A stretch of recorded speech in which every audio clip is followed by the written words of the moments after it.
Hola chicos, buenas tardes, ¿cómo les va? Buenas Hola, tardes, buenas doctora. tardes, ¿cómo les va? Bien.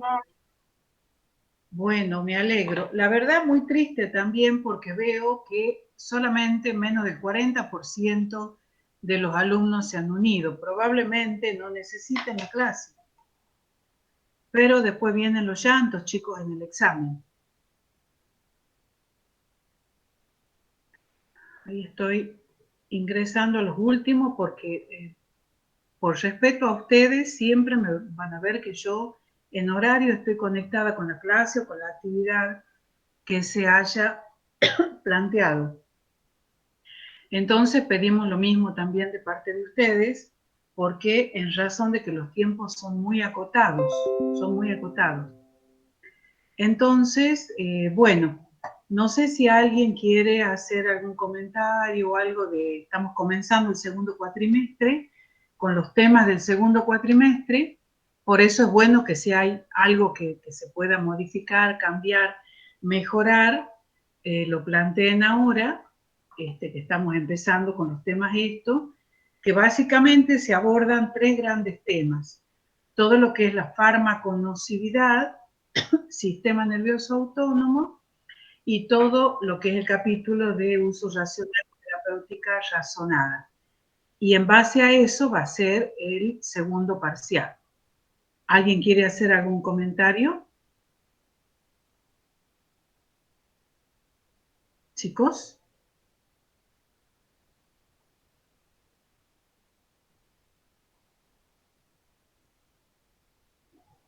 Hola, ¿están ahí? Porque la verdad por ahí no sé si me escuchan o estoy hablando sola. ¿Me Sí se escuchan? escucha, profe. Sí se escucha. Bien.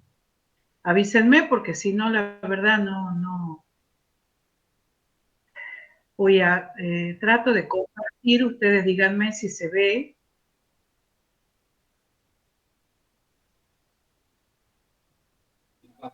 Sí se ve, profe.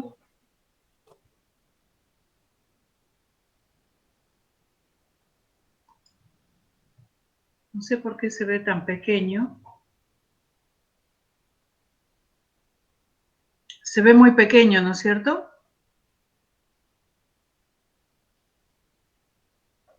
No sé por qué. Bueno, mi compu anda re mal, pero el tema es que vean. ¿Ustedes ahí ven? Chicos. Sí se ve, profe. Sí, profe. Sí se ve, doctora.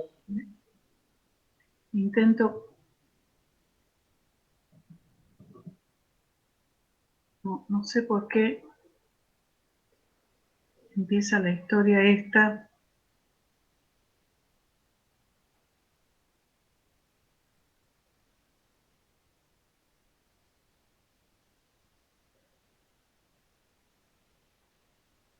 ¿Y ahí se ve?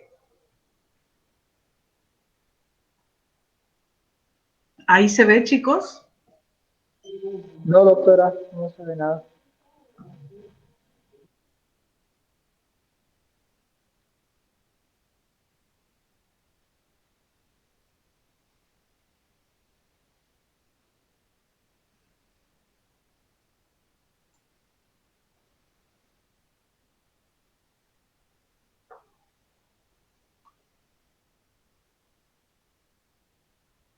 No sé por qué me aparece pequeña la imagen. Eso es lo que no sé. ¿Ahí ustedes ven? Pero no me permite pasar.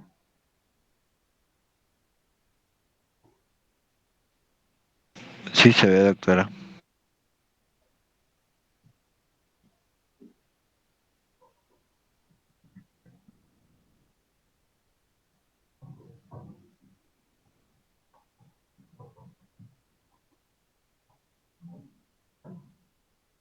Pero no me permite pasar.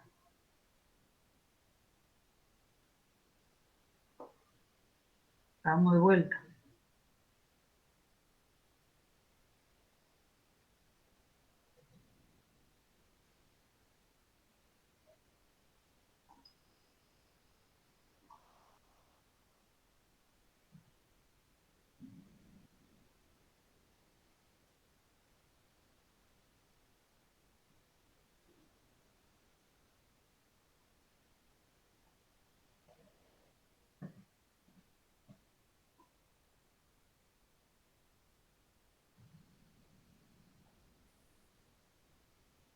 No sé por qué.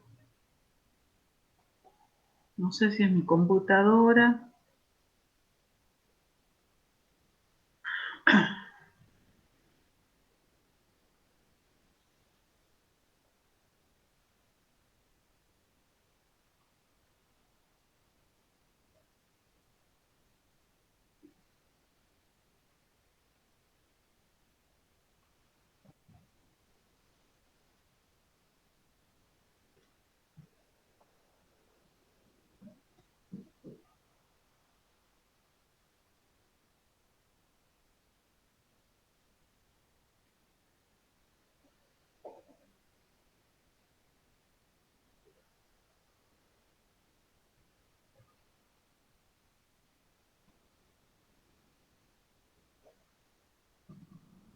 Me permite pasarla a la diapositiva. No sé por qué.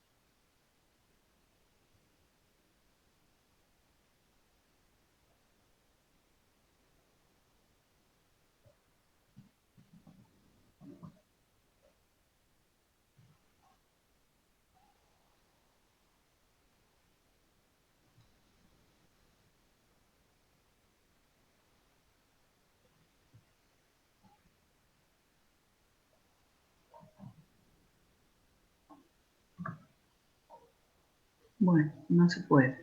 No sé por qué.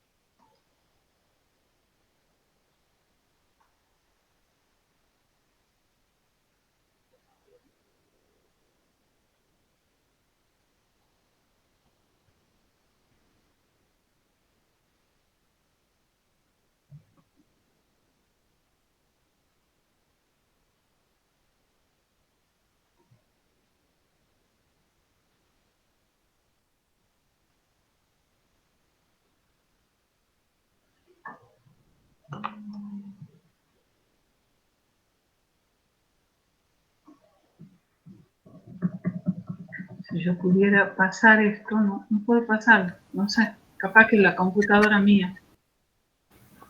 Y doctora, poniendo en Sí. presentación con diapositiva, Perdón, se te cortó, que no sé por qué se cortó también.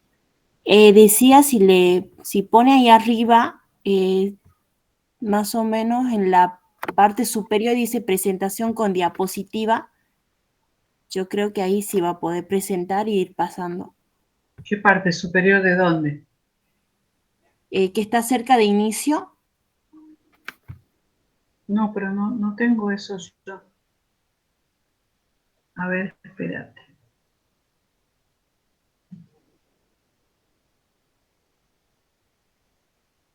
No tengo eso, a ver.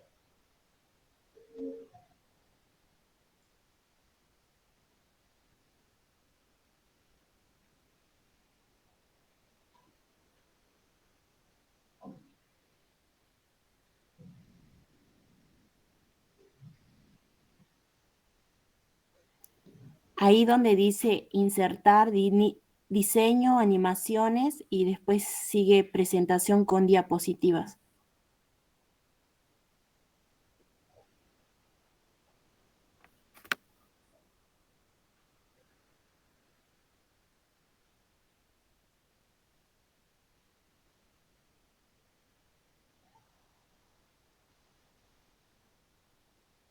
Sí, el tema es que no puedo pasarla a la diapositiva, ¿me entendés?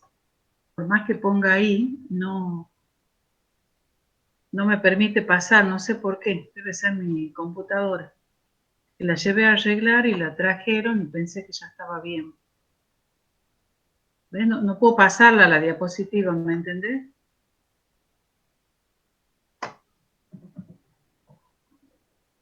Qué macana. Era tan importante lo que quería mostrarles.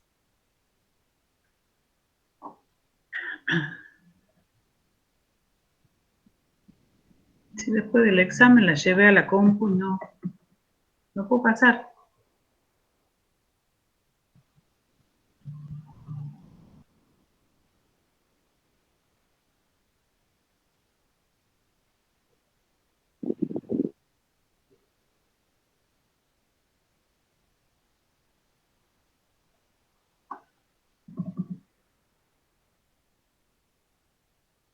Bueno, imposible.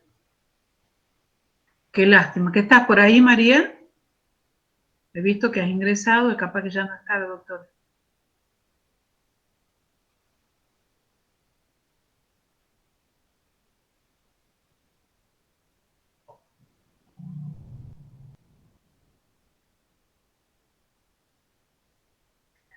Bueno, lo que me queda es buscar será para el viernes, otra computadora porque no sé qué es lo que pasa.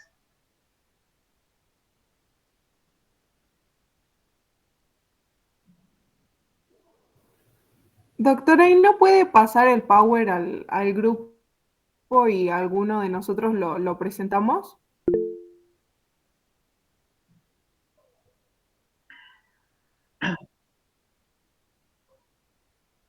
A ver, un Hola, tanto que voy. doctora. Hola María. No me quiere pasar por mail y veo si yo la puedo presentar. A ver, intento.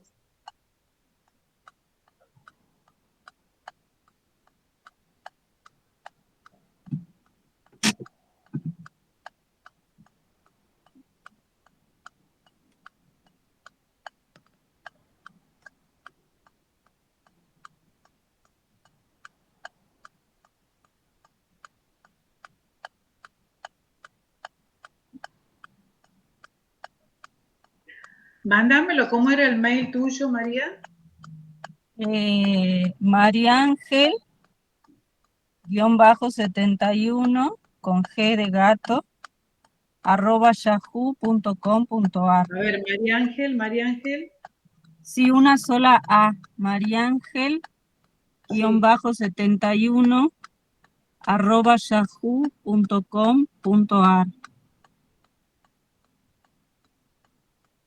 A ver, veamos.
¿Para cuál no está re lento internet acá? Desde ayer.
Ahí te lo envié, fíjate, María. A ver.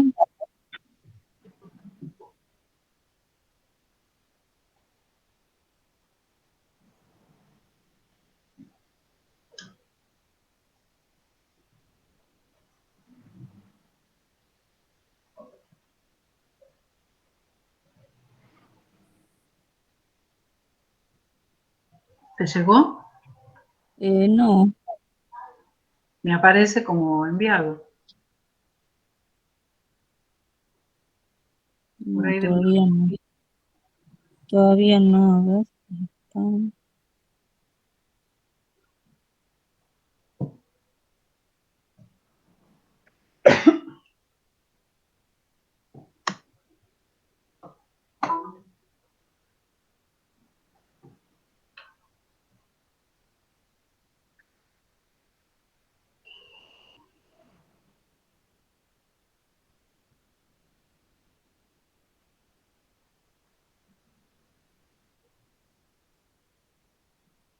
No me aparece, no sé qué.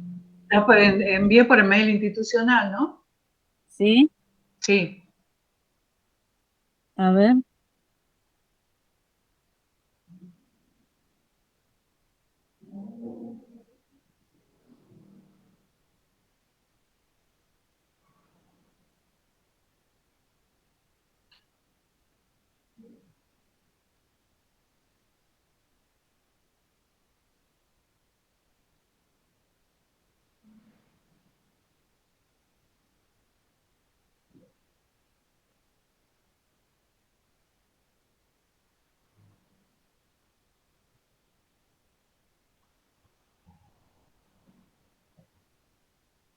A ver, ahí está. ¿Llegó? Sí, ahí lo estoy descargando.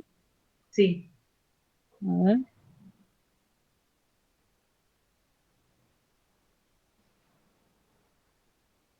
Bueno, ahí está. He tratado de no poner incluso muchas imágenes, pero tenía que poner algunas, por Bien, eso también ahí, se hace pesado. sí, ahí la tengo. A ver, fíjate si lo puedes presentar. A ver Lo si vas me pasando y dice. yo voy hablando. Bueno, a ver. ¿Dónde dice acá presentación?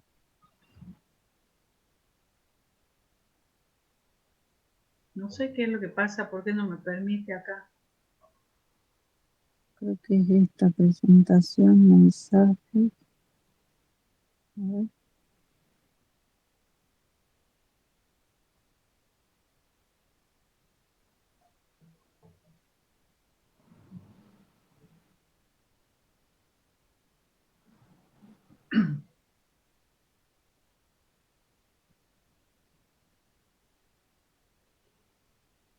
Ahí está. A ver. Ahí está, no sé si se ve. No, va, yo lo que veo es cuando Ahí no se tengo la ve. imagen. ¿Se Todavía no ve? aparece la imagen. Yo no la veo.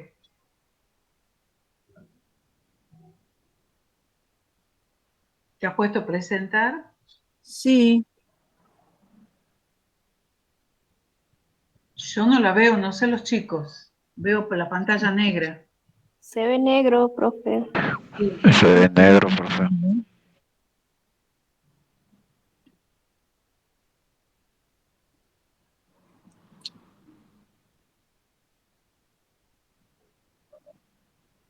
Ahí se ve, ¿no? Yo veo negro. Cerrá tu cámara ahí a Ah, veces se bueno. baja la A ver, cámara. a ver. Cierro la cámara.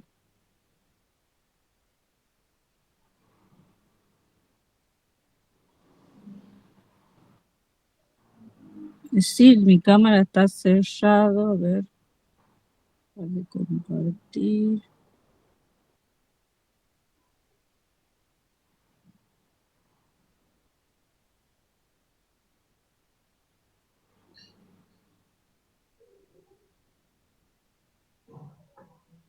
A ver, voy a...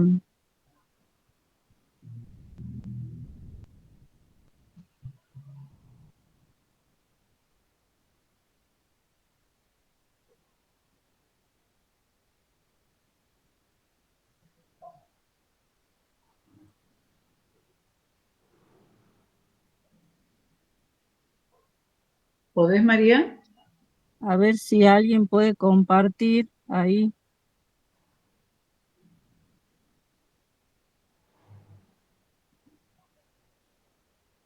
No, pero no aparece la imagen del Power. Ahí. No, a mí no me aparece, no sé, pues ya no sé si mi computadora que tiene. ¿Lo quieren compartir? Ahí. Ahí aparece. Yo no veo, ¿no? Chicos, ¿alguno lo puede compartir, por favor? Ahí les mandé.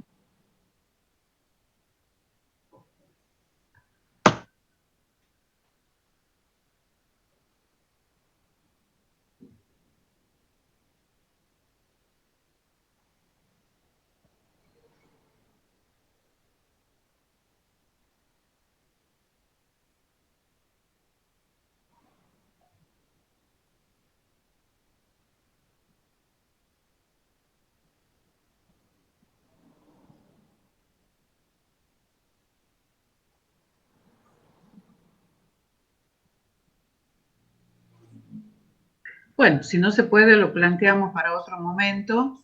Ya buscaré otra. ¿Alguno puede, chicos? Ahí mandé al grupo.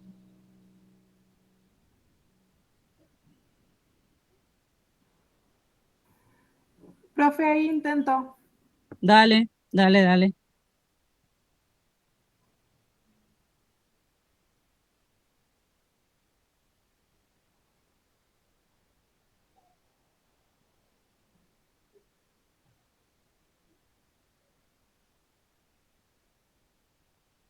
Pero volvé a la primera diapositiva. Ahí está. ¿Podés ponerla en tamaño diapositiva?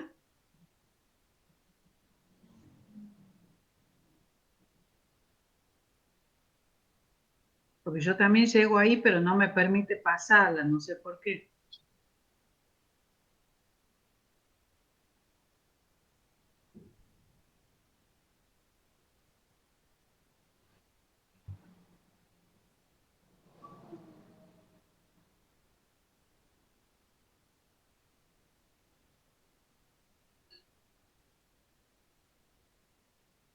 Para compartir la pantalla completa tengo que abrirlo en presentaciones.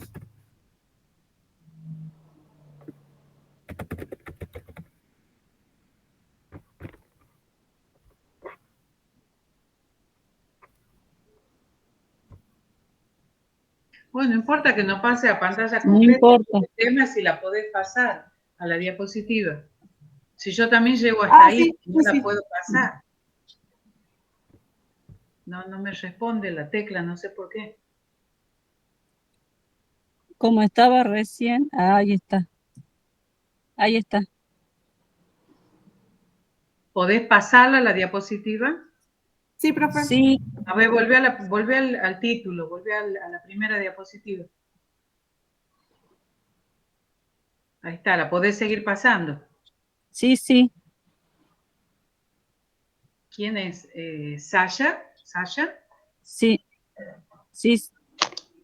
Bueno, ¿me escuchan todos? ¿O ya se han ido? Sí, doctor. Sí, se le escucha. Bueno, como les decía, comenzamos un gran capítulo dentro de la farmacoterapéutica, que es el tema de la farmaconocividad, porque así como hemos venido viendo a través de la dinámica, de la cinesis, cómo los fármacos actúan, cómo lo hacen, cómo se distribuyen, qué hacen en el organismo y demás, y estamos hablando de efectos positivos, siempre tratando de buscar un efecto terapéutico, también entender que cada vez que administramos un fármaco, cualquiera sea y por cualquier vía, potencialmente tiene la capacidad de producir daño. Potencialmente tiene la capacidad de producir daño. Pasa a la otra diapositiva, por favor. Por eso es que yo puse esta imagen, si la podés pasar a la segunda.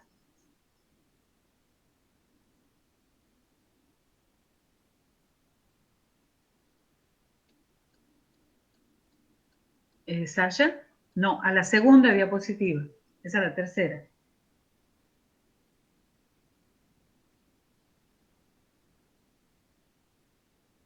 A la segunda, donde hay una imagen. ¿Podés ponerla?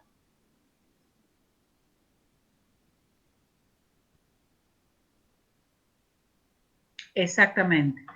Esa es la tapa de un libro del doctor Peter Bosch, que es un dinamarqués que ha escrito este libro, Medicamentos que matan el crimen organizado, porque él compara cómo funciona el sistema de la industria farmacéutica con lo que es y fue siempre la organización del crimen organizado en Estados Unidos.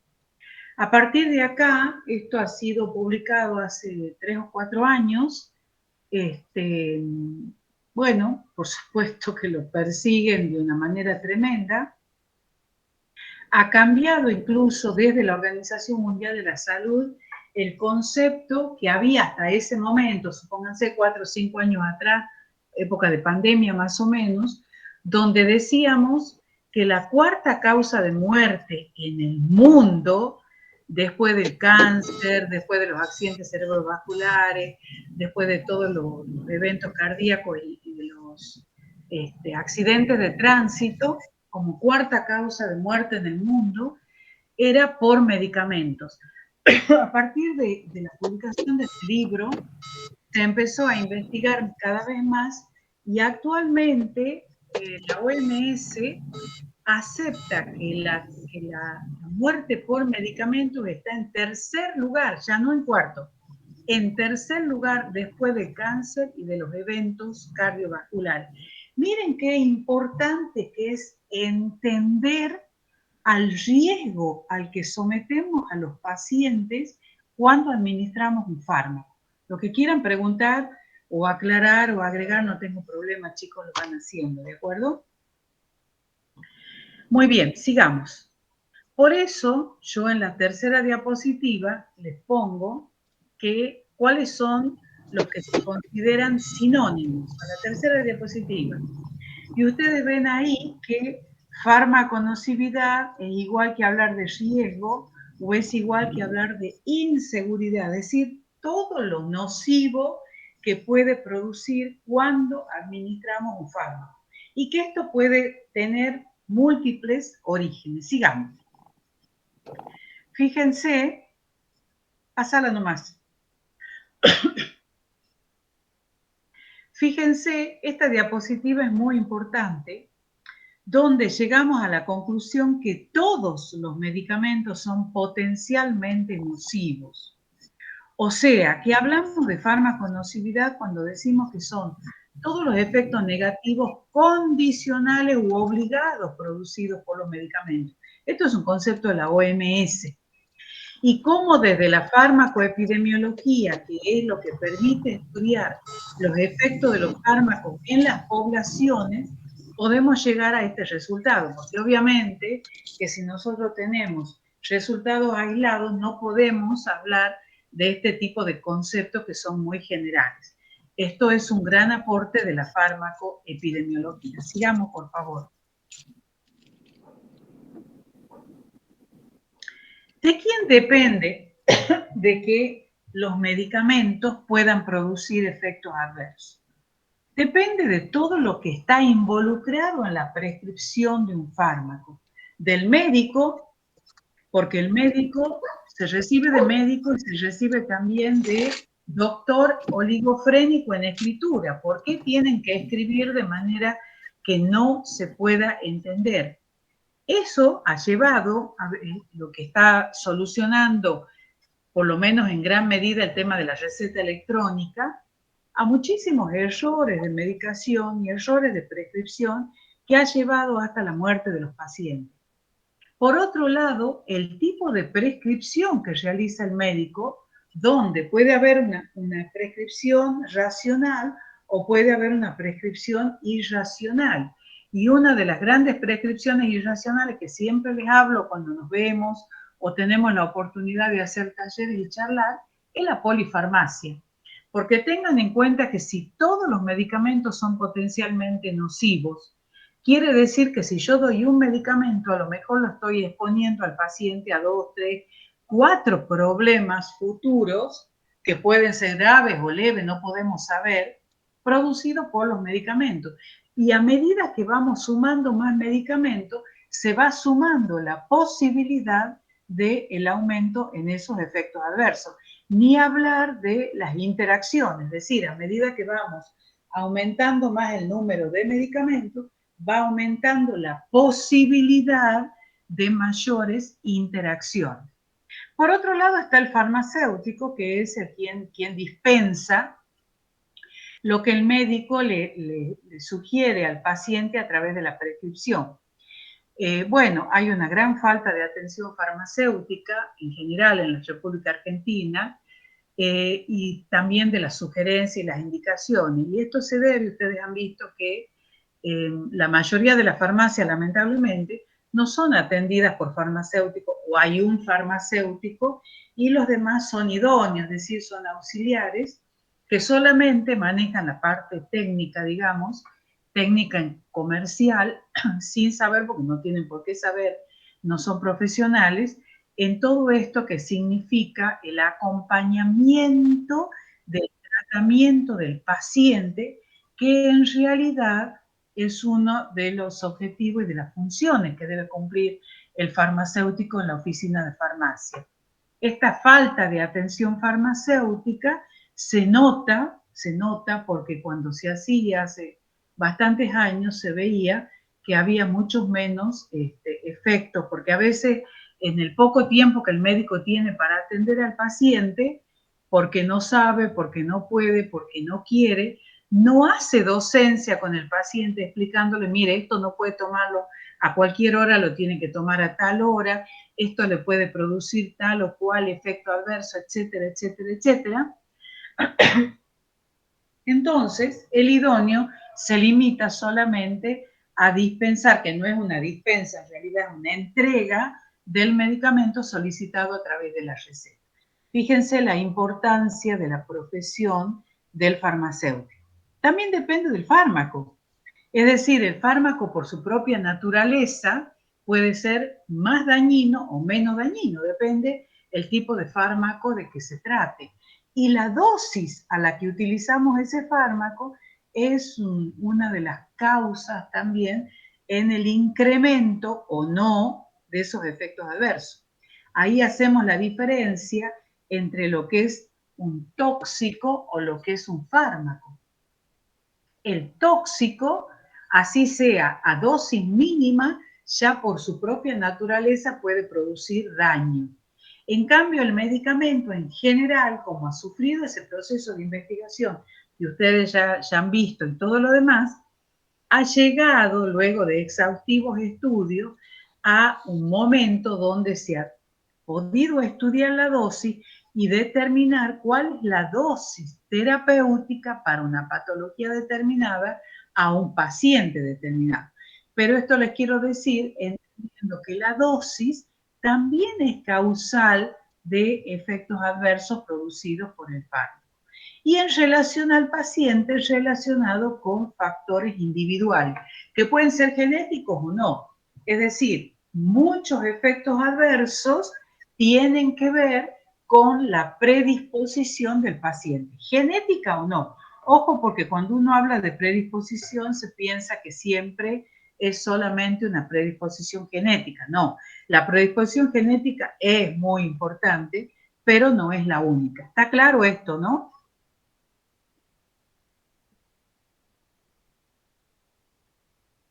¿Chicos?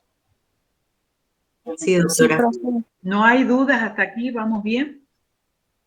Planteen si tienen alguna duda, por favor. Sigamos, por favor. Ya quería pasar yo desde acá la diapositiva. Fíjense cuando yo les digo cuáles son las características del fármaco que pueden producir efectos adversos, características dinámicas, características cinéticas, la misma forma farmacéutica, la dosis, como ya les he dicho, y la velocidad, digamos, en cuanto al proceso de disgregación, disolución y la vía de administración. Todas estas características por su propia acción, por problemas de distribución, por problemas de eliminación, el fármaco, por la naturaleza propia de la molécula, tiene la capacidad de producir efectos adversos. Y fíjense, yo les decía en cuanto al paciente, sí pueden influir y mucho los factores genéticos, pero no son los únicos. Fíjense, variables fisiológicas, que ya vamos a ver un poco más adelante, como la edad, el sexo, situaciones fisiológicas como el embarazo, situaciones patológicas como la desnutrición, que son propias del paciente, aumentan la posibilidad de esos efectos adversos. Variables patológicas, es decir, la enfermedad por sí sola, comorbilidades y la genética, como yo ya les había dicho. ¿Hay dudas al respecto de esto? Fíjense los factores extrínsecos. Esperen un segundito.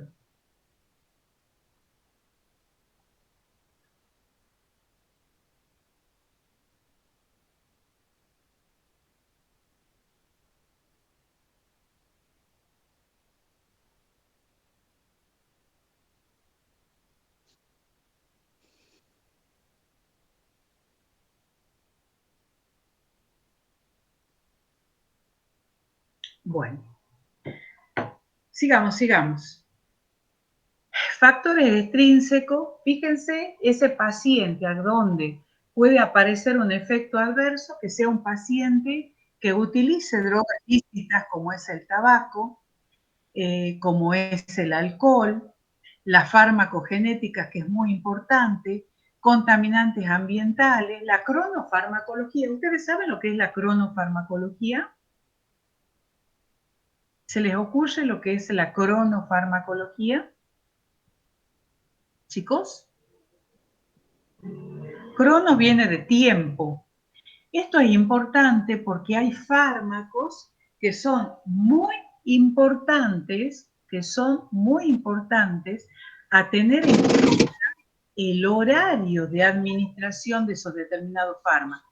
Por ejemplo, los corticoides tan usados, tan prescriptos y tan mal usados, siguen perfectamente la ley del el estado que tiene que ver fisiológico previo, es decir, lo que viene a ser el reloj biológico. ¿Por qué digo esto? Porque ustedes saben que los corticoides son derivados hormonales y por lo tanto el organismo tiene momentos de secreción hormonal. Ustedes saben que los corticoides son, por ejemplo, derivados del colesterol.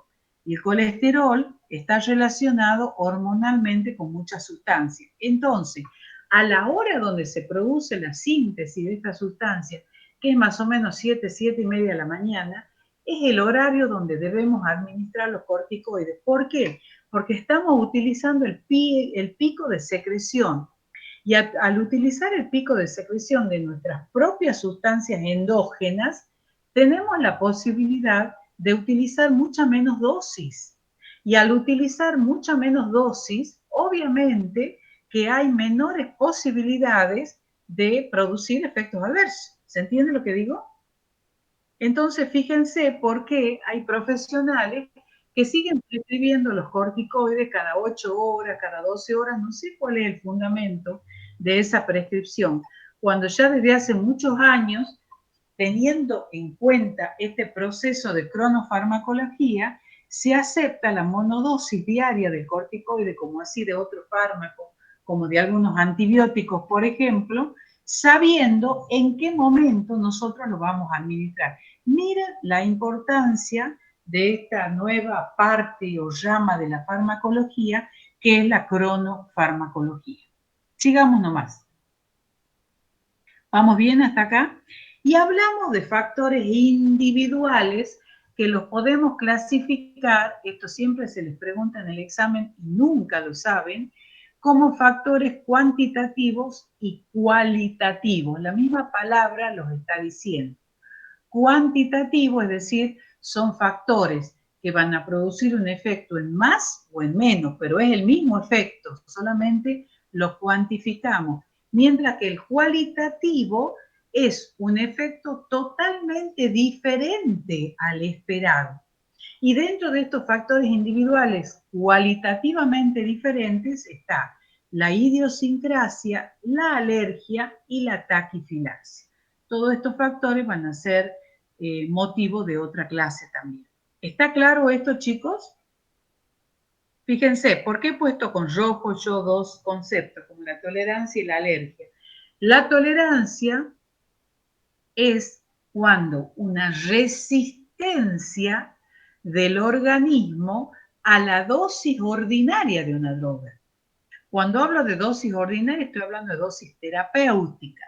Entonces, ¿qué tiene que pasar para poder seguir logrando el efecto deseado? Ir aumentando la dosis para producir el mismo efecto. Mientras que los cualitativos, ustedes tienen la alergia a fármaco, es un tema muy importante que lo tienen que conocer porque es demasiado frecuente y ustedes tienen que estar seguros cuando hacen una prescripción de que ese paciente no es alérgico a ese fármaco que ustedes le están por prescribir. La alergia es cuando administramos un fármaco y aparece un efecto totalmente diferente al que nosotros queremos lograr cuando administramos el fármaco. Si le damos penicilina, ¿qué queremos lograr nosotros? La inhibición total o parcial o la muerte de las bacterias que están produciendo una infección determinada, ¿no es cierto? Para eso damos, por ejemplo, un antibiótico como la penicilina. Sin embargo, el paciente puede hacer un shock anafiláctico. Es decir, hace un cuadro de shock donde le baja tremendamente la presión, hace un edema de glote, hasta se puede morir. Se puede llenar de roncha, es decir, o presentarse como una anafilaxia local, una anafilaxia generalizada, ya lo vamos a ver bien.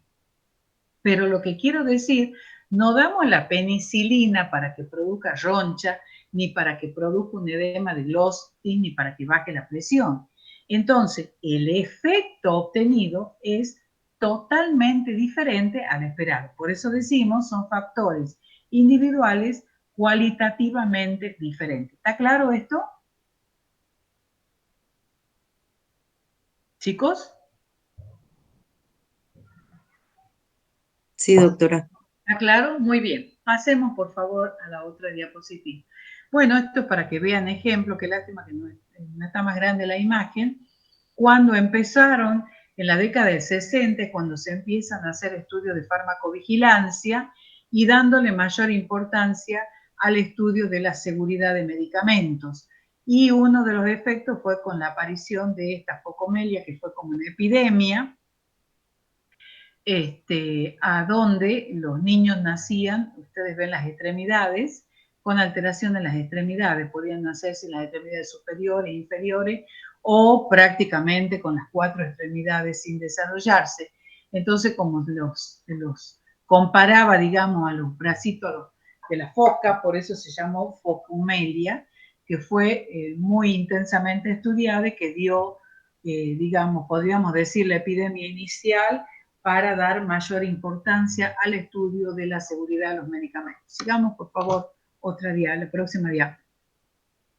Bueno, esa explosión farmacológica que ocurrió después de la Segunda Guerra Mundial, una de las grandes, que es lo que yo les acabo de decir, de los grandes problemas donde se empezó a estudiar todo esto fue a partir de la focomelia, y también empezaron a aparecer muchísimos cuadros de agranulocitosis relacionados fundamentalmente con algunos analgésicos, teniendo en cuenta que estábamos hablando de analgésicos que de uso cotidiano, comenzó una verdadera preocupación por la seguridad de los medicamentos. Entonces se empezó a darle más importancia al estudio de lo mismo. Sigamos, por favor. Esto llevó a un estudio más detallado porque hasta el momento, estamos hablando de década del 60, prácticamente lo que se estudiaba era los efectos, todo lo que sabemos que está dentro de la farmacodinamia y lo que está dentro de la farmacocinética, es decir, cuál era la acción, mecanismo de acción, los efectos en general, y muchas veces no se ponía el ojo en lo que se podía pensar que se trataba de un efecto nocivo. Esto llevó incluso a la presentación en distintos países sobre, para que se empiece a legislar sobre el tema de los medicamentos. Esto es a nivel mundial, ¿no? Fíjense, pasaron 47 años para determinar la midopirina en la depresión de la médula ósea, pero fíjense esto, casi 40 años para adjudicar la hemorragia digestiva al ácido acetilsalicílico o aspirina. Esto que para ustedes hoy en día es un concepto muy claro, que lo conocen, que lo deben conocer, que no pueden no conocerlo. Miren el tiempo que pasó para poder adjudicarlo. ¿Por qué? Porque tampoco existían estudios realmente, estudios serios realizados en poblaciones, porque no existía como ciencia la farmacoepidemiología, que actualmente sí lo hace, a donde tiene una metodología determinada y que a través de esa metodología se pueden realizar estudios para determinar la eficacia de un fármaco o para determinar si es un estudio de cohorte o de casos y controles, si ese problema de salud que tiene el paciente es un efecto debido a medicamentos o no. Esto, por eso lo he puesto en color, porque me parece que es muy importante a tener en cuenta. Muy bien, pasalo nomás, gracias. Entonces, apareció la primera clasificación, porque hay otras clasificaciones más nuevas, pero esta creo que es la más fácil de recordar y realmente muy importante para que ustedes puedan entenderlo, juntándose Laporte y Tognoni, que son las dos grandes cabezas de la farmacología mundial. Joan Ramón Laporte, profesor de la Universidad Autónoma de Barcelona, actualmente sigue en posgrado, pero ya está jubilado del grado, y el profesor Dr. Gianni Tognoni, director del Instituto Mario Negri de Milán, Italia, que es el instituto donde se realizaron muchísimos estudios de investigación. Por ejemplo, estudios de la aspirina, estudios del enalapril, miren lo que les estoy diciendo, se juntaron y empezaron a trabajar sobre el tema del medicamento y sacaron esta clasificación que me parece que es muy importante a tenerla en cuenta, donde clasificaron el valor terapéutico de los medicamentos. Miren lo que les estoy diciendo, el valor terapéutico de los medicamentos. Y lo clasificaron como valor elevado, relativo, dudoso, nulo e inaceptable. ¿De qué hablaban cuando hablaban o hablamos de valor elevado de los medicamentos? Hablamos de un valor elevado cuando se trata de un fármaco que ha demostrado eficacia. Ustedes ya saben qué es eficacia. ¿A qué me refiero cuando yo digo es un fármaco que ha demostrado eficacia? Estoy hablando de eficacia terapéutica, por supuesto. ¿De qué hablo cuando hablo de eficacia? Del grado de beneficio que obtengo del fármaco para una patología. Muy bien. Entonces, un fármaco que ha demostrado un grado de beneficio, es decir, ha podido modificar en un porcentaje importante el curso de una enfermedad, decimos, tiene un valor elevado. Por ejemplo, el enalapril, por ejemplo, la amoxicilina, por ejemplo, el atenolol, qué sé yo, fármacos que han demostrado ese grado de beneficio importante, es decir, han demostrado eficacia. Entonces decimos, se trata de medicamentos de valor terapéutico elevado. Pero fíjense, si a este medicamento, supongamos que sea la amoxicilina, que es un antibiótico, y tiene valor terapéutico elevado, yo le sumo uno de valor dudoso o nulo que directamente no ha demostrado eficacia, el aumentarle este fármaco que tiene un valor terapéutico dudoso o nulo al que tiene valor terapéutico elevado, le quita valor al que tiene valor terapéutico elevado como la amoxicilina. Por ejemplo, el antibiótico que le agregan un mucolítico, un antitusivo, un expectorante. Ese mucolítico, antitusivo, expectorante no ha demostrado eficacia. No hay ningún ensayo clínico que haya demostrado que los mucolíticos y expectorantes tienen eficacia. Entonces yo le estoy sumando a uno que sí ha demostrado eficacia, uno que no tiene eficacia. Lo que hace es bajarle el valor terapéutico. Entonces ya no puedo, por más que esté la amoxicilina acá, ya no hablo de valor terapéutico elevado, sino que hablo de valor terapéutico relativo. ¿Está claro esto? también aparece lo que es el valor dudoso o nulo, es decir, aquellos medicamentos que no han demostrado eficacia. Por ejemplo, lo que yo les estoy diciendo, los expectorantes, los vasodilatadores que no dilatan nada, las asociaciones, ciertas asociaciones de medicamentos que no han demostrado eficacia, le decimos valor terapéutico dudoso o nulo. Entonces nos deberíamos preguntar, ¿por qué prescribimos fármacos que tienen un valor terapéutico dudoso o nulo?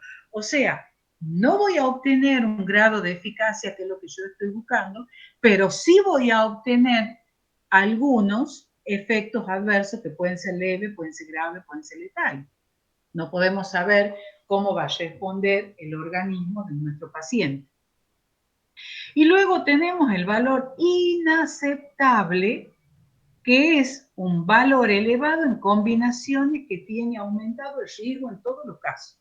Fíjense ustedes han visto por la propaganda y lo que agrava más la situación, que en general se trata de muchos de estos productos de venta libre. Por ejemplo, ustedes van a ver polivitamínicos que dicen 101 no sé cuánto, el Centrum no sé cuánto, que tienen, si yo estoy hablando de que cualquier medicamento puede tener un mínimo de 2 o 3 efectos adversos, y estos son complejos de 50, 70, 100 o más principios activos, multipliquen de todos esos principios activos, cuántos efectos adversos pueden producir. Por eso hablamos de valor inaceptable. No debo someterlo al paciente, al riesgo de que aparezcan por lo menos 300 efectos adversos. ¿Se entiende lo que digo? Chicos. ¿Están ahí? ¿Hay dudas sobre esto? ¿Está claro? Sobre cómo lo clasificamos de acuerdo al valor terapéutico de los medicamentos.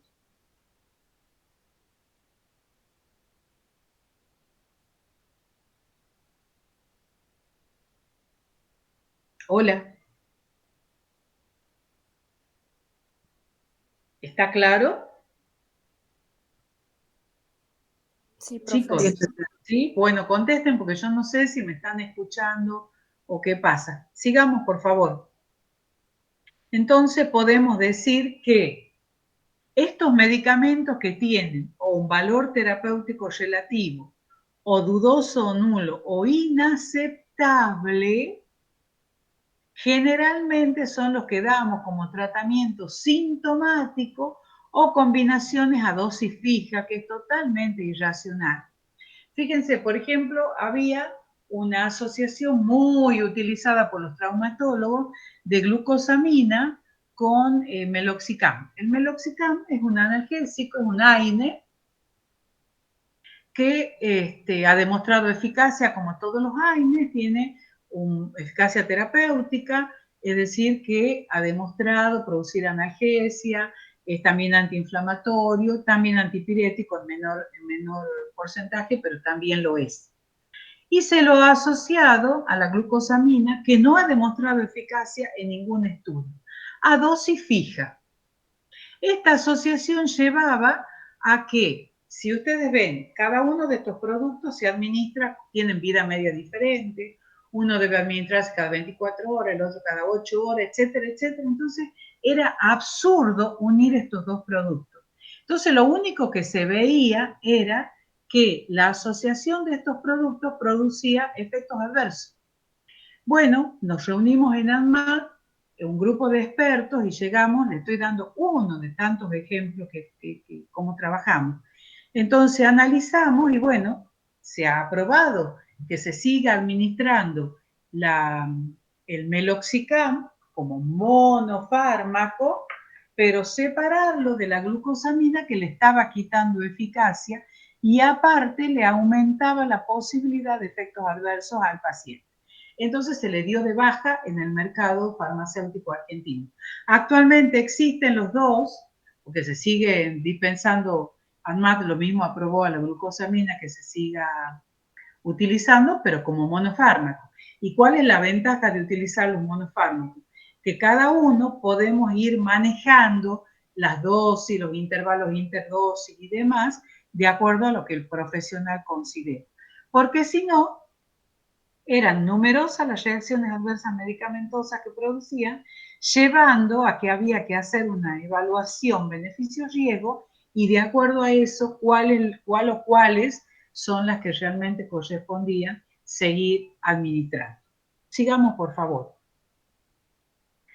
Produjeron, fíjense, algunos de los efectos que han producido estos medicamentos, que yo hablo de valor terapéutico relativo, dudoso, nulo o inaceptable. Convulsiones tónico-clónicas, distimia, insomnio, hipersomnia, hipotermia, hepatotoxicidad, hemorragia digestiva. No estoy hablando de náuseas y vómitos. Estoy hablando de efectos adversos graves e incluso letales. Y eso se da con antiinflamatorios asociados a miorelajantes, muy prescriptos lamentablemente, antiinfecciosos con expectorante, como yo le he dicho recién, que tiene un valor terapéutico relativo, psicofármacos con antieméticos, que tienen valor terapéutico inaceptable, igual que los antiinflamatorios con miorelajantes. Sigamos, por favor. Fíjense, el meloxicam con el piridinol, que es un miorelajante, el diclofenac con piridinol, esto es de venta de todos los días. Es más, ahora son de venta libre esto porque la mayoría de los analgésicos, sobre todo en las dosis más bajas, han pasado a ser de venta libre. El carisoprodol, más la dexametasona, más el piroxicam, este es un relajante muscular, la dexametasona es un corticoide, el piroxicam es un analgésico, antipirético, antiinflamatorio, y más la vitamina B. ¿Sabe para qué usan? La usan para problemas a nivel de columna, realmente en gente grande. Darle corticoide, piroxicam, que es ya salido del mercado, el piroxicam justamente ha salido por los tremendos efectos adversos que producía a nivel gastrointestinal y a nivel renal, y la vitamina B12. Otra asociación, diclofenac más vitamina B12 más dexametasona. Miren las asociaciones de benzodiazepina con sulpirida, que son llamados dentro del grupo de los neurolépticos, que tampoco es un neuroléptico, pero son fármacos tremendamente nocivos. La amoxicilina con la bromexina, bueno, que sería el antibiótico con el expectorante, o el ambroxol, ninguno de estos ha demostrado eficacia. Polivitamínicos, el ejemplo que les decía, que unen tremendamente tantos efectos, tantos principios activos. Polivitamínicos no solamente con otros principios activos, sino con esta sustancia como el ginseng, que ni siquiera es un principio activo, está dentro de la fitoterapia, entonces hacen esas mezclas medio raras que salen al mercado con tremenda publicidad, que son los que ustedes van a ver que ocupan casi todo el espacio de la publicidad en los medios de comunicación, ¿no? Esto es alguno, por ponerles algunos de los ejemplos de estos fármacos muy, muy prescriptos. Sigamos, por favor. Entonces podemos decir que las reacciones adversas medicamentosas son sinónimos de decir efecto adverso o reacción adversa es lo mismo, o patología farmacológica, que debería ser el verdadero nombre, porque produce verdaderas patologías, los medicamentos pueden producir verdaderas enfermedades. ¿De qué es distinto este concepto de reacción-efecto o patología farmacológica de evento adverso? Una cosa es el efecto adverso. En el efecto adverso hemos podido comprobar a través de todos estos estudios farmacoepidemiológicos que yo les digo, se ha podido comprobar la causalidad, digamos, de la causalidad en relación al fármaco o al principio activo productor. Mientras que el evento adverso no presupone causalidad, es decir, se está estudiando. ¿Puede haber una relación causa-efecto? Sí, pero cuando hablamos de evento todavía no ha sido probada la causalidad. ¿Está clara la diferencia esta? Sí, profe. Muy bien. ¿Dudas hasta acá? ¿No tienen dudas? Muy bien. Sigamos, por favor. La próxima. Entonces, ¿cómo definimos una reacción adversa medicamentosa? Cualquier efecto perjudicial que ocurre tras la administración de un fármaco a dosis terapéutica. Eso es lo que define la reacción adversa medicamentosa, que puede aparecer a la dosis esa que nosotros le hemos prescrito al paciente para producir un efecto terapéutico positivo. No presupone causalidad el evento. Esa es la diferencia entre efecto y evento. Esto tiene que quedar muy claro y esto quiero que me digan si está claro, chicos.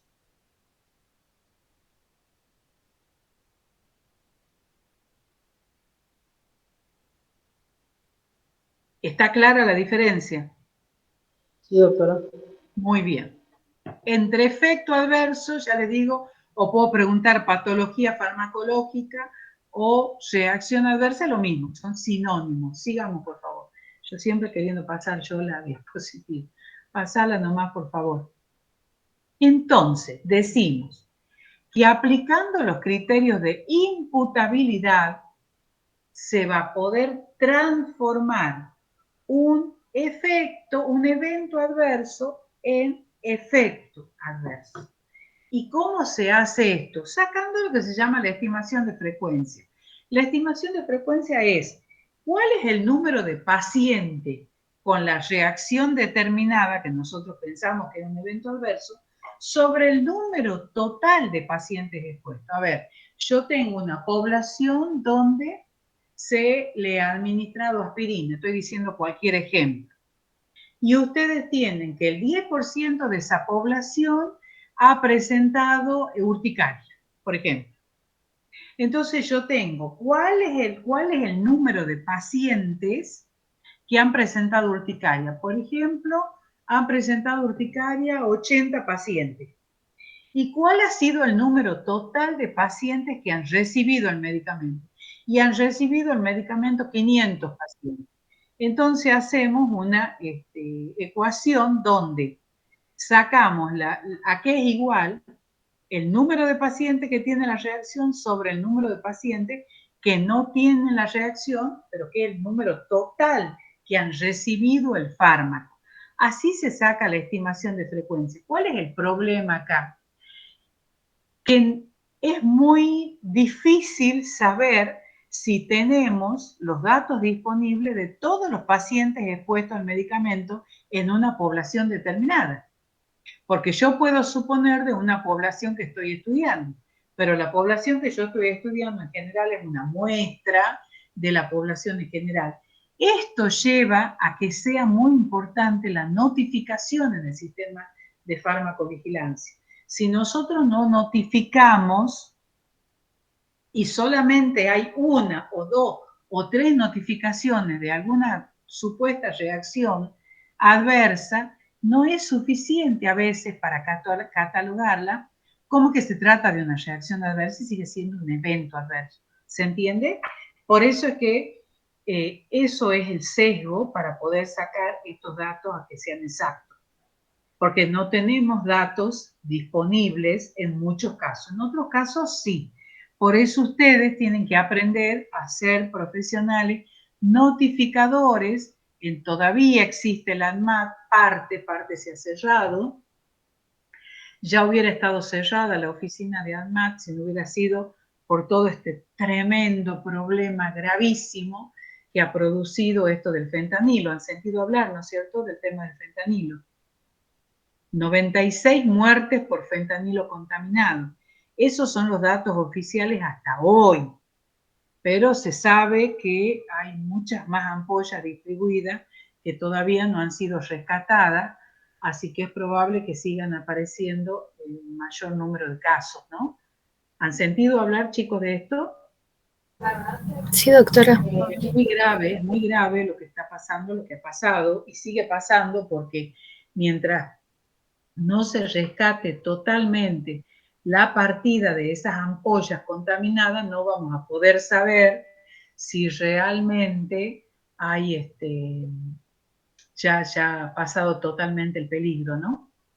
Así que, bueno, eso, ahí ustedes tienen un perfecto ejemplo de farmacovigilancia y que la responsable que ha podido poner en advertir a toda la población y a los profesionales de la salud ha sido la Administración Nacional de Medicamentos, Alimentos y Tecnología Médica, o ANMAT, que si bien se ha cerrado una parte, todavía no la han cerrado por este tema del fentanilo, si no ya lo hubiera cerrado porque, bueno, el presidente tiene la intención de hacerla. Sigamos, por favor. Bueno, son imágenes para que uno se vaya mentalizando a dónde estamos parados. Sigamos, por favor. Bueno, otras reacciones adversas.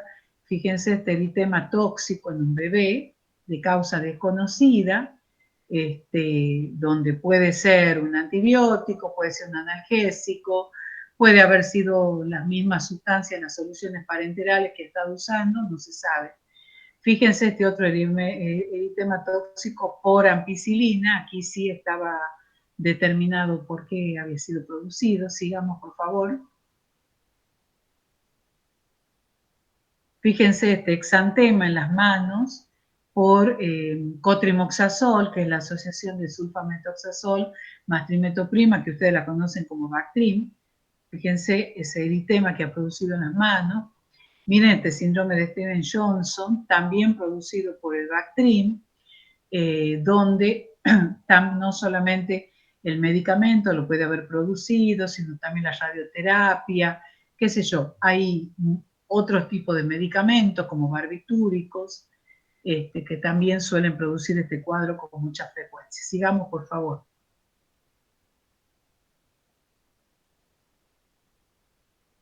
Entonces, podemos clasificar a las reacciones adversas medicamentosas desde distintos puntos de vista.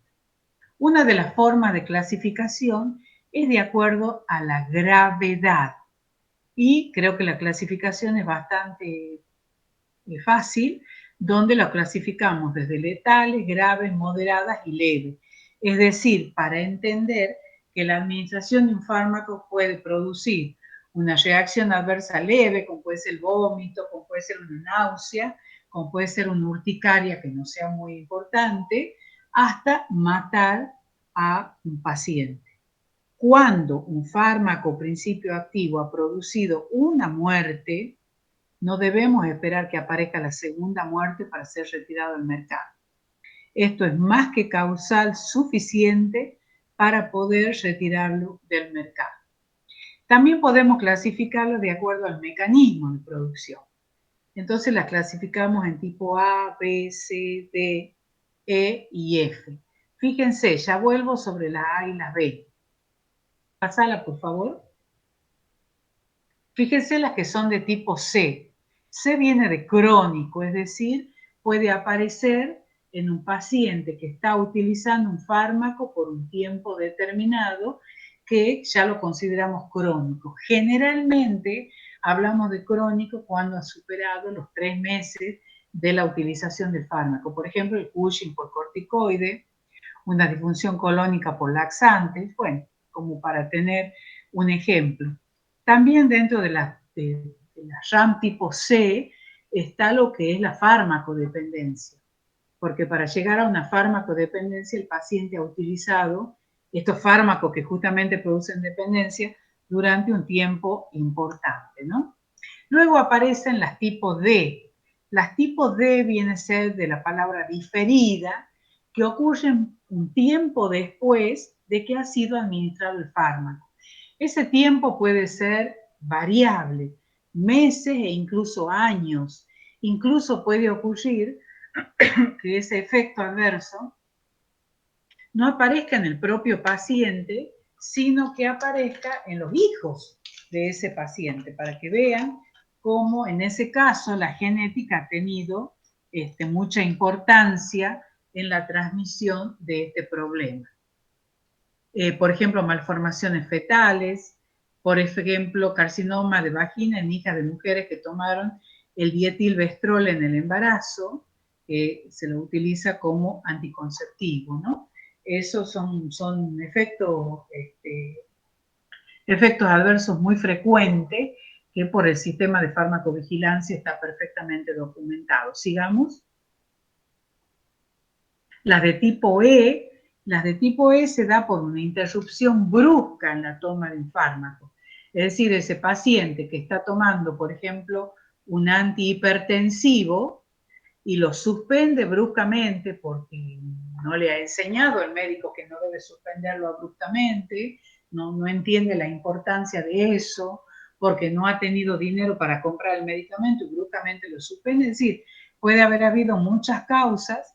Entonces, ¿qué pasa? Si esto se ha hecho de manera brusca, el paciente puede aparecer con un efecto adverso igual o peor de lo que estaba tratando. Si el paciente es un hipertenso que ha suspendido ese tratamiento antihipertensivo, a lo mejor la hipertensión que tiene en este momento es superior o mayor que la que tenía cuando empezó el tratamiento. ¿Se entiende lo que quiero decir? Esa es una tipo E. ¿Está claro esto? Es típico, por ejemplo, pacientes epilépticos que suspenden los antiepilépticos, pueden aparecer convulsiones que son de un tenor más grave que las que tenían originalmente. Luego aparecen las tipo F, que son producidas por excipiente o vehículo. ¿Cuál es la diferencia entre el excipiente y el vehículo?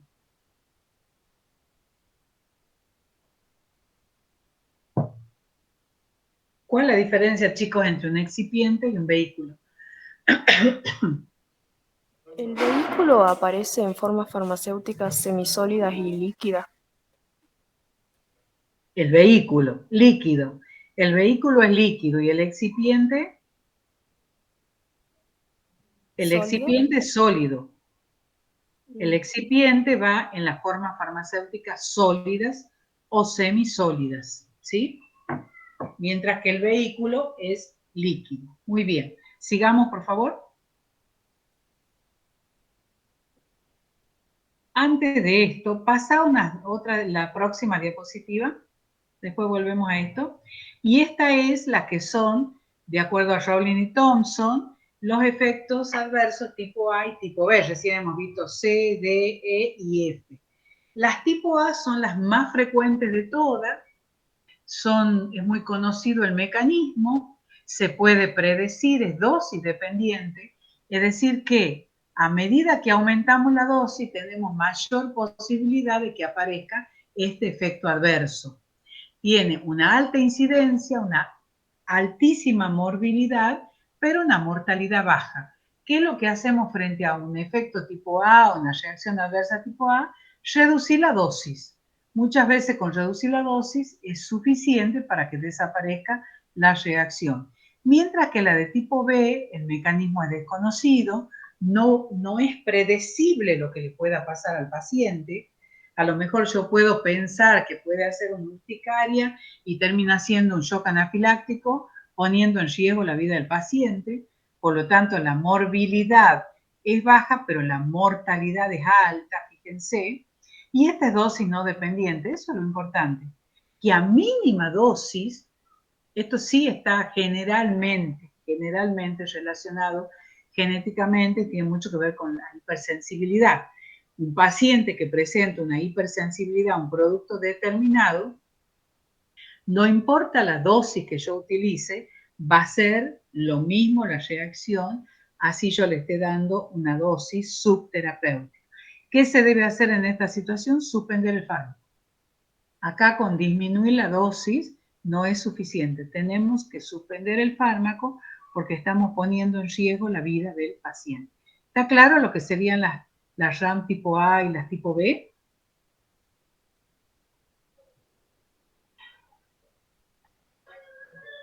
Sí, doctora. ¿Sí? Bien, volvamos a la diapositiva anterior. Muy bien. Y la otra forma de clasificar es de acuerdo a la causalidad. Si es definida, probable, posible, no relacionada, dudosa y condicional. ¿De qué hablamos cuando hablamos de causalidad definida? Ustedes están en su consultorio, le han prescrito un fármaco al paciente y el paciente viene y dice, doctor, desde que usted me ha dado ese fármaco estoy con diarrea. Entonces ustedes le suspenden el fármaco. Entonces el paciente viene y le dice luego, sí, usted me ha suspendido y ha desaparecido la reacción adversa. Entonces ustedes le vuelven a administrar el fármaco y le vuelve a aparecer la diarrea al paciente. Esa readministración, miren la palabra, esa readministración es lo que cataloga como definida a la reacción adversa medicamentosa. ¿Está claro? Lo que es una reacción adversa definida. Chicos. Sí, doctora. Muy bien. ¿Cuál sería una reacción adversa probable? Lo mismo que definida, pero acá no hay readministración. El paciente viene y le dice, desde que usted me ha dado el medicamento, yo estoy con tal reacción. Ustedes le suspenden y desaparece la reacción adversa, pero no vuelven a readministrar. Entonces decimos, es probable. La otra era definida, porque yo le pongo el sello que es una reacción adversa producida por ese medicamento. Acá es probable, porque yo no readministro el fármaco. ¿Cuándo decimos es posible? Cuando puede ser producida por el fármaco, pero también se puede explicar por la propia patología del paciente.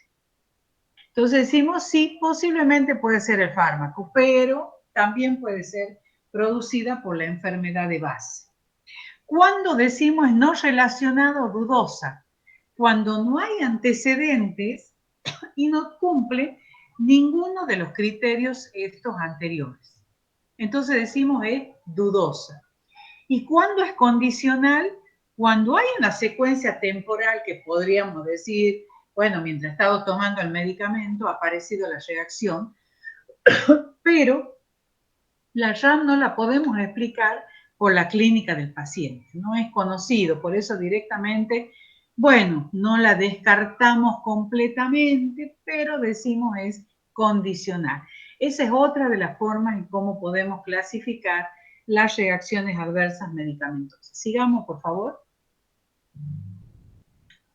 Muy bien, y estos son otros ejemplos, fíjense lo que puede producir el ibuprofeno en un paciente hipersensible, ese ibuprofeno que se lo toma sin mayor control.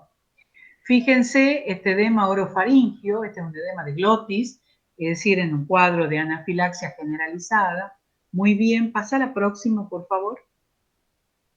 Miren este eritema multiforme, esto producido por vacunas, por sulfos. Las sulfas son un tipo de antibióticos muy alergizantes, lo mismo, porque ustedes siempre tienen en cuenta la penicilina, los beta-lactámicos. Bueno, las sulfas son tanto o más que la penicilina para producir este efecto tipo alergia, ¿no? También los barbitúricos.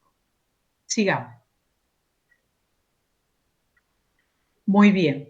Veamos entonces, dentro de los factores de riesgo, hay características cinéticas. ¿Se acuerdan que yo decía de qué depende que aparezca un efecto adverso? Depende del fármaco, depende de los factores individuales. Y dentro de los factores individuales, esto que decíamos, por ejemplo, la hipersensibilidad, la tolerancia, la idiosincrasia, también hay factores cinéticos y dinámicos. Entonces acá es muy importante a tener en cuenta en poblaciones especiales. Dentro de las poblaciones especiales ustedes tienen las tres poblaciones especiales que no deben olvidarse, que es el anciano, el niño y la embarazada, donde las características cinéticas varían tremendamente en estas tres poblaciones. Fíjense la absorción. En el caso de los ancianos, veamos primero, la producción de ácido clorhídrico es más lenta. Y esto es importante porque el ácido clorhídrico es lo que le va a permitir pasar a otra instancia de absorción del fármaco. La irrigación es más lenta y hace que todo este proceso sea más lento. Entonces, ¿qué pasa? Yo debo inferir que si le estoy dando un fármaco que de acuerdo a los estudios, el intervalo interdosis dice cada 8 horas, pero es una persona de 80 y pico de años, Y no sé si le voy a dar cada 8 horas o cada 12 horas, porque el proceso de absorción nomás ya le ha llevado horas. Entonces, el dar fármacos sin que se hayan producido todas las etapas cinéticas puede llevar a fenómenos de acumulación. Fíjense la distribución. En el caso de la distribución, varía totalmente el volumen de distribución en el anciano. ¿Y por qué? Porque tiene menor masa muscular, tiene menor agua, está aumentado el líquido extracelular y todas las sustancias que son liposolubles van a pasar con mucha más facilidad. Y por otro lado, el tema del almacenamiento. El almacenamiento, ¿por qué se va a producir? Porque está aumentada la vida media, y por esto que yo les decía, la absorción está aumentada, la eliminación también, el tiempo de eliminación está aumentado. Entonces hace que ese principio activo esté más tiempo en el organismo del anciano. Por eso hablo del almacenamiento. Y por lo tanto, la duración de la acción también está aumentada, que ya esto es un fenómeno dinámico, no cinético. Está claro, fíjense cómo en las distintas poblaciones se va mostrando estos distintos procesos. Sigamos, por favor. La distribución también, fisiológicamente, el anciano tiene menor cantidad de proteínas. Entonces, ¿se acuerdan que los fármacos se unían a las proteínas, una porción y una parte quedaba libre? Si aquí tenemos menos proteínas, y eso es fisiológico en el anciano, va a quedar una mayor fracción libre, que aunque yo le haya dado una dosis terapéutica, se está comportando como una dosis tóxica. ¿Entienden lo que digo? Porque la fracción libre que ha quedado es mayor. ¿Entienden este proceso, chicos? Esto es muy importante que lo entiendan. Sí, doctora. Sí, doctora. Muy bien. Fíjense el metabolismo. Está disminuido el metabolismo, está disminuido el proceso de irrigación hepática y está disminuido todo el proceso de actividad de fase 1. Y la excreción también. Todos estos fenómenos llevan a un aumento, a una acumulación del fármaco, aumenta el almacenamiento del fármaco y por lo tanto, vuelvo a repetir lo que les decía recién, una dosis terapéutica se puede convertir en una dosis tóxica. Sigamos, por favor. Miren el recién nacido. Pasa todo lo contrario, porque en el anciano, ¿qué había ocurrido? Todo esto que estaba en menos, funcionando en menos, es justamente por un proceso de envejecimiento. Cuando yo hablo del proceso de envejecimiento, no me refiero a la piel arrugada, me refiero al proceso de envejecimiento de todos los órganos. Envejece el hígado, envejece el riñón, envejecen los pulmones, el cerebro. En cambio, en el recién nacido ocurre todo lo contrario. Tiene todos sus sistemas inmaduros y por lo tanto los sistemas enzimáticos que tienen que ver con todos los procesos son deficitarios porque todavía no han terminado, digamos, de formarse, de sintetizarse. Fíjense, la barrera hematoencefálica está más permeable. ¿Por qué está más permeable? Porque no se ha desarrollado completamente.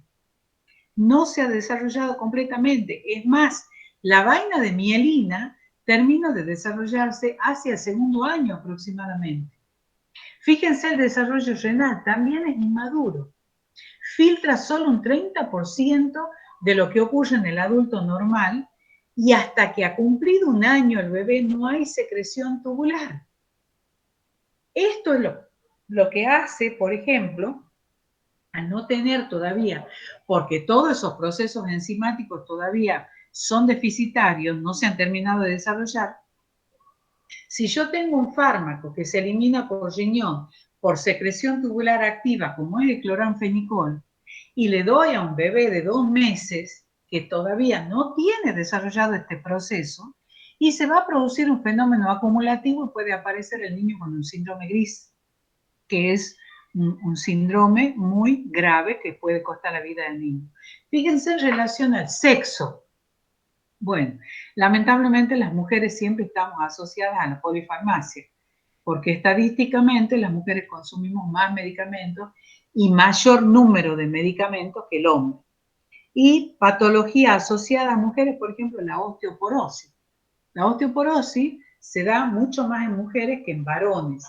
¿Y eso qué hace? Que reciban determinados fármacos, tanto en mayor dosis como en mayor número de dosis, fármacos que pueden ser muy buenos, pero que también pueden producir un mayor problema, como es la osteoporosis, favoreciendo las fracturas espontáneas y todo ese tipo de problemas.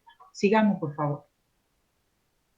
Miren lo que es en el caso de la embarazada, lo que es la categorización de fármacos que dio la FDA originalmente y fue aprobada por la Organización Mundial de la Salud. Los clasifica los fármacos en 5 categorías, A, B, C, D y X.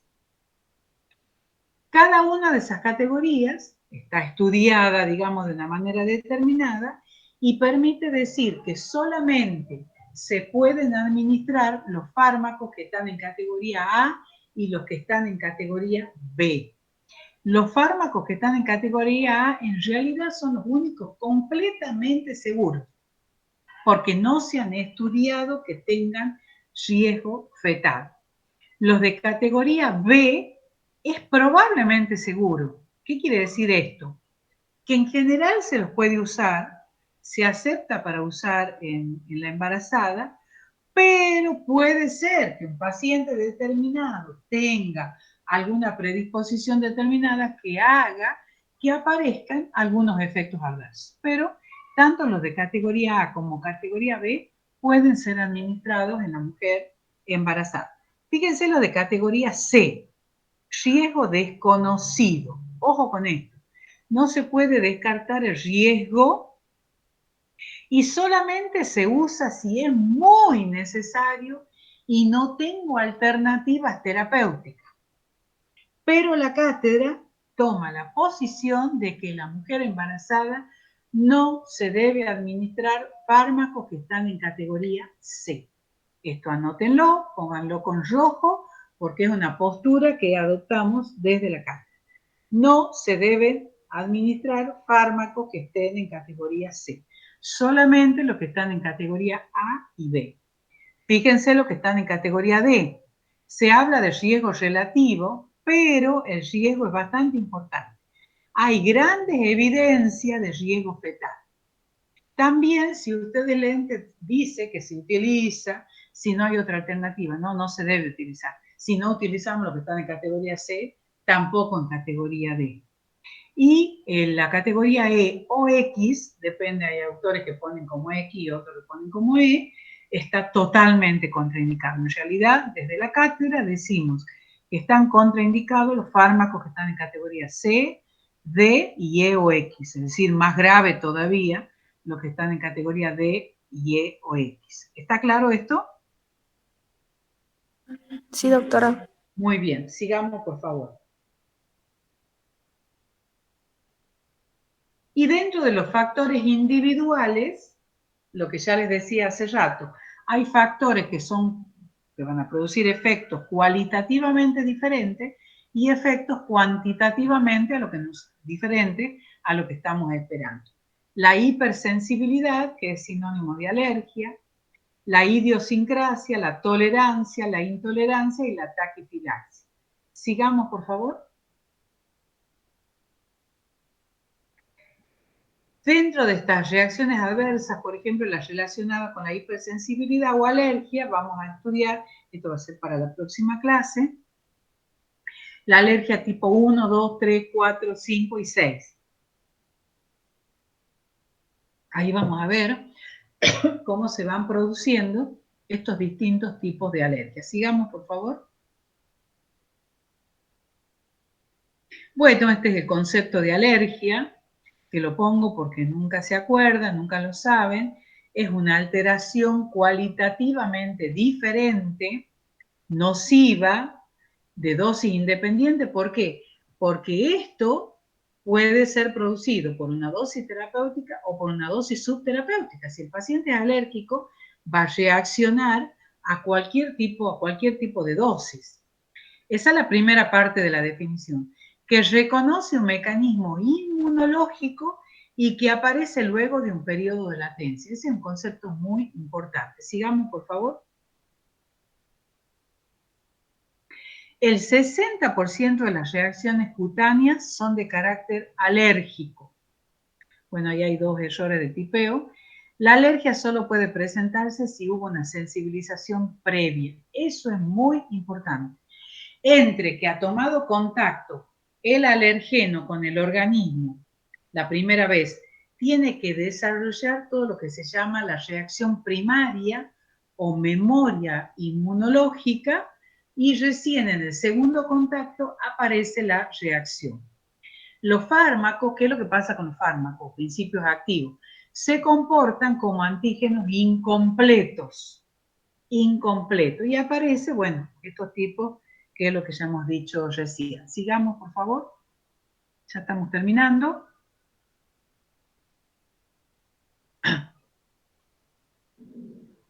Sigamos con la próxima diapo.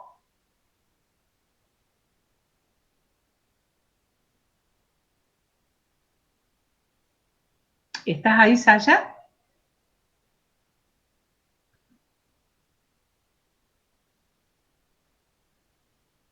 Hola, ¿me escuchan? Chicos, ¿me escuchan? Sí, se lo escucho, doctora. ¿Qué pasa, Saya? ¿Estás ahí que no puedes pasar a la diapo?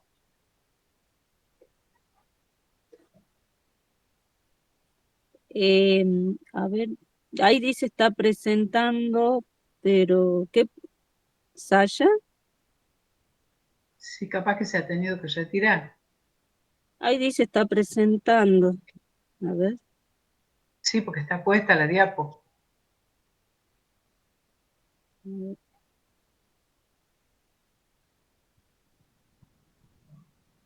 Bueno, parece que no está. Bueno, entonces, chicos, no importa, sí, ya ahí ya estábamos terminando, digamos, el tema. La idea era entender que los efectos, que cuando administramos un fármaco, tenemos una posibilidad de que produzca un efecto terapéutico positivo, que es lo que buscamos, y un mínimo de 2 o 3 efectos nocivos por cada fármaco. Entonces, entender que pueden aparecer estas reacciones adversas o patología farmacológica o efecto adverso, como ustedes le quieran llamar, y que esos efectos o reacciones adversas pueden depender del mismo fármaco o pueden depender del el paciente con estas características o factores individuales de lo que hablábamos, o puede ser también por un error de prescripción, un error de administración, que también lo vamos a ver en los trabajos prácticos, todo lo que es errores de medicación, errores de prescripción. Háganme todas las preguntas que les haya quedado, las dudas, así vamos cerrando la clase de hoy, chicos. Y les pido disculpas por no haber podido pasarles yo. No sé qué pasa con mi compu, pero bueno, ya buscaré otra para la próxima clase. ¿Tienen alguna pregunta para hacerme? No, profe. Bueno, ¿está todo claro entonces?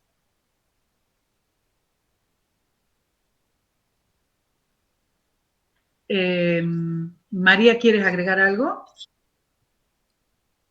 No, que está bien, digamos, lo que usted comentó acerca de estas poblaciones, ¿no? Sí. Es muy común estos factores de que usted puso acá. Hay una población que es altamente probable que tenga más reacciones adversas medicamentosas, como los ancianos, como y Los de hecho recién en la nacidos. práctica, A veces no se tiene en cuenta en los recién y nacidos. los recién nacidos Sí. que lo van a ver en su práctica, digamos que es muy frecuente como motivo de consulta las reacciones adversas medicamentosas, que a veces los cuidadores de los ancianos no lo saben y No. consultan por otras cosas, y es donde se generan, si no hacemos un razonamiento interrogando acerca de la cantidad de fármacos que toma una persona de tercera edad, podemos caer en lo que sería la cascada terapéutica, ¿no? En donde agregamos otro medicamento que no lo necesita el paciente para tratar un síntoma ocasionado por una reacción adversa medicamentosa. Así es, aumentando la Este, gravedad y miren lo que yo les he dicho al comienzo, que la tercera causa de muerte en el mundo es por medicamentos, chicos. O sea que esto sí o sí lo tienen que saber. Así que, bueno, ya vamos a ponerle el cronograma del trabajo práctico y todo eso, ya conversamos con la doctora y comenzamos con los trabajos prácticos el viernes, Dios mediante. ¿De acuerdo? Sí, doc. Bueno, nos estamos viendo, chicos, entonces ya ponemos el cronograma, que ya lo acordamos con la doctora. Y María, si te puedes quedar un minutito. Bueno. Que se desconecten los chicos y te digo qué es lo que estaría hecho. Bueno. Por favor. Así que bueno, nos vemos, chicos. Un beso grande a todos. Hasta luego, doctora. Chao. Hasta luego.